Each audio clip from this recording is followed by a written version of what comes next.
आठवतंय आपलं ते बालपण, जेव्हा संध्याकाळचे 7 वाजले की आईचा आवाज यायचा, चला बरं हातपाय धुवून शुभंकरोती म्हणायला सुरुवात करा आणि हो अभ्यासाला बसा. मोबाईल नव्हता, टीव्हीवर फक्त ठराविकच कार्यक्रम यायचे, पण कुटुंबात संवाद होता.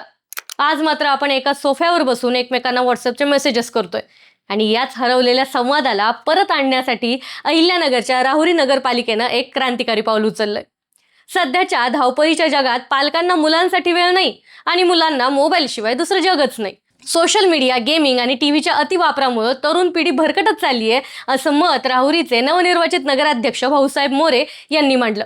फक्त ते मत मांडून थांबले नाहीत, तर त्यांनी नगरपालिकेत एक ऐतिहासिक ठराव एकमतानं मंजूर करून घेतलाय. आता राहुरी शहरात दररोज सायंकाळी 7 वाजता एक सायरन वाजतोय. कल्पना करा, संध्याकाळचे 7 वाजलेत, राहुरीत तो सायरनचा आवाज घुमतोय आणि अचानक अख्खं शहर शांत होतंय. ना टीव्हीचा आवाज ना रील्सचा. बाहेर खेळणारी मुलं आता गॅजेट्सकडे न वळता घराकडे धाव घेत आहेत.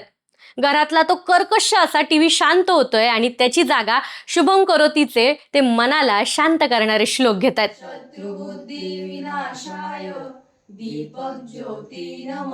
अभ्यासाच्या टेबलावर मुलांच्या हातात मोबाईल नाहीये, तर पुस्तक आहेत. आई वडील ऑफिसचा ताण बाजूला ठेवून मुलांच्या पाठीवर मायेनं हात फिरवतायत आणि त्यांच्या दिवसभराच्या गप्पा ऐकतायत. आणि चहाच्या कप सोबत आता फेसबुकचे नोटिफिकेशन नाहीयेत, तर आजी आजोबांच्या अनुभवाच्या गोष्टी ते शेअर करतायत. हा 1.5 तास म्हणजे केवळ मोबाईल बंदी नाहीये, तर तुटत चाललेला संवाद साधण्यासाठीचा एक कौटुंबिक पूल आहे. यात नगराध्यक्ष म्हणतायत त्याप्रमाणे मी एक शिक्षक आहे आणि माझी भावी पिढी घडवणं ही आपली जबाबदारी आहे. जर घरात संवाद नसेल तर संस्कार रुजणारच नाहीत.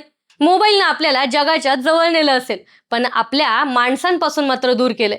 आणि म्हणूनच राहुरीनं हे 1.5 तासांचं बंधन घालून एक नवा आदर्श महाराष्ट्रासमोर ठेवलाय. राहुरीचा हा डिजिटल डिटॉक्स सायरन तुम्हाला कसा वाटला? तुमच्याही शहरात किंवा गावात असा सायरन वाजायला हवा आहे का? कमेंटमध्ये नक्की सांगा आणि हा व्हिडिओ प्रत्येक पालकांपर्यंत पोहोचवा.